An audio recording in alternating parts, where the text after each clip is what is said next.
TikTok might be telling one of our Bert Show members that there's something wrong with them. Romeo, is there something wrong with you? There's a lot of things wrong with me. Well, where we start? Yeah. Well, okay, how about what is TikTok telling you that they're saying is wrong with you? Gotcha. Yeah. So I think we all know that TikTok can be very devilish in the way the algorithm works and how it targets you really, really personally. So scrolling through it, and then I started receiving a lot of, I guess, TikToks that were about ADHD. And this is like on your your page, like on my For You page. Yeah, For You page. So it just like started popping up, and it was like I was like, all right, whatever, and I just scrolled through that one, and then more started appearing, and it was like going back and back, like it was like videos going back and back about like different signs of whether or not you have ADHD and like things that you do and all this other stuff, and I was just like. At first, I was ignoring it, and then I started reading them, and then I started relating to them, and I was just like, oh, no. Once you start reading the comments and liking stuff on one, you're going to get... But I didn't. Like, I wasn't interacting with them at all. Like, they were just like, here you go. Here you go. Have another one. Have another one. Cassie, didn't this same thing happen to you? Dude, Romeo, like you're talking my language right now because I saw one for ADHD and I was like, okay, yeah, I can relate. And then, of course, the algorithm sees that you watch it, so they give you more of that. And I kept relating to them so hardcore. And I'm like, I'm pretty sure TikTok just diagnosed me with ADHD. And now I have an explanation for all this dumb stuff I do around the house. Just to be clear, TikTok does not diagnose you with anything. A doctor does that. TikTok is the new WebMD, okay? No, it's not. I'm calling it now. Instead of Dr. Spock, we got Dr. Talk going on right here. Dr. Talk. Yes, I have not been diagnosed by an actual person with an actual degree and years of medical training. But it is unnerving, Romeo, when you see these videos and you're like, why are you speaking to me on such a granular level? Are you watching me right now? Because I did this exact scenario earlier in the day, and it sits there and it makes you start self-examining. Okay, well, maybe you should take these videos to a licensed physician and be like, I'm relating to all the things in these videos. What do you think? So that was going to be my next step, but I've been to, I was already, okay, you know my struggle with like going to a therapist to begin with. So like having to go to somebody else and get diagnosed and let them tell me like, oh yeah, on top of your anxiety, you also have this. Yeah, it can be daunting. When's the last time you had a physical? Like, I don't know. Like you went to the doctor and they checked all of like your vitals and stuff like that? Oh, it's been a minute. It's been, okay. Yeah. I don't even know what a physical was. I was looking at your face when she said I'm like, I don't think he knows what that is. I played basketball a couple weeks ago. Yeah, I think my last one is at high school when they require you to get one to play sports. Wow. So really? Yeah. You haven't had your spine checked or your balls touched? Or like your eyes? No, Yeah. I'm getting my balls touched soon. That's right. Yay. Again, that is not a licensed physician. That's a licensed esthetician. Yes. And Same thing. those are two different things. Cassie? Romeo, I can tell you, I see a therapist regularly, weekly, but I also saw a psychiatrist to get diagnosed with postpartum depression because my therapist didn't have the same degree as the psychiatrist.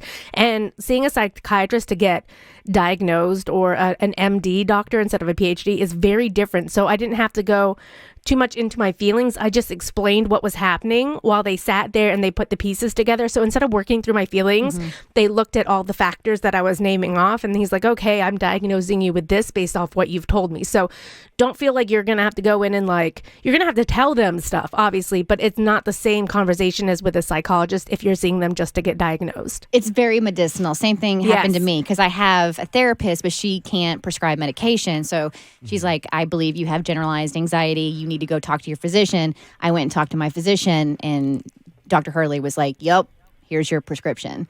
So, but you don't, like Cassie says, you don't delve into like the emotions of it. But, just I think for good practice, and we always say men have such a problem like going to the doctor and you like just keeping up. Even the only way you're going to go is like if there's a bone poking out or something like that. But I don't think Romeo would go then. Yeah. I'll be fine. Go to the esthetician. But I think maybe if you're game, if you're up for it, booking yourself a physical if possible. Are you on anybody's insurance? No.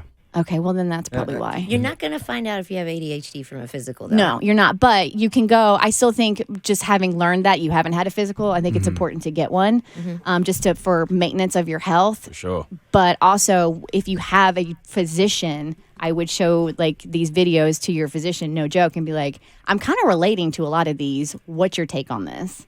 Yeah, I think that the thing that was strange, because I did see another video, but it was talking about like if you have ADHD, that some symptoms that you carry, like you have that as a child, and you carry that into your adulthood. But I had immigrant parents, so like a lot of the stuff that I dealt with was just like pushed to the side. Like you know, like a lot of like one of the signs was like you have a hard time in school. I didn't have the privilege to have a hard time in school. Like I just had good grades regardless. So I'm just like I don't remember a lot of stuff from my childhood. And then also the whole medication part of it comes with like I started seeing some comments on what medication does to them, and it didn't seem so appealing to get on medication. So it's just It's very like true. I just rather not. A lot of people are like, I want the diagnosis, but I don't want the treatment because of the medication. And then they don't want to have that on paper because you just don't know what having ADHD on paper could do to you as an adult. I don't know.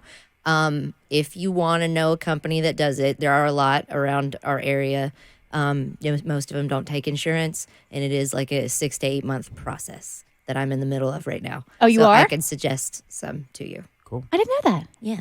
I Well, have good for secrets. you. Thank you. No, seriously, no, good for you. Thank you. So how long have you been going through the process? Like 4 months, 3 months. yeah? Yeah. And they're just helping you figure it out and like Yep.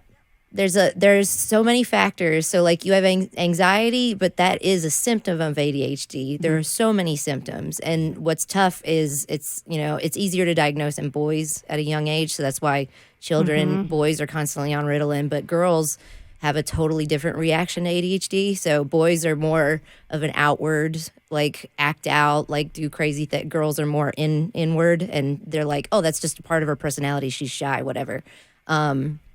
So it's difficult to diagnose, but if you don't do it as a kid, if your parents don't take that effort to get you diagnosed and get you on medication, it can do a lot to you in your adult life, and you don't even realize how sick it's making you. see, there you go. Listen to Davi.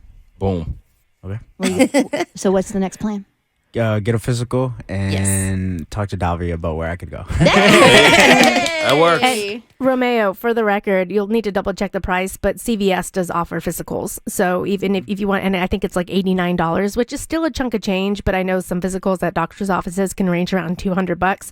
So without insurance, I double check, but I think that's the price at CVS, and you can do the walk-in clinic. The Bert Show.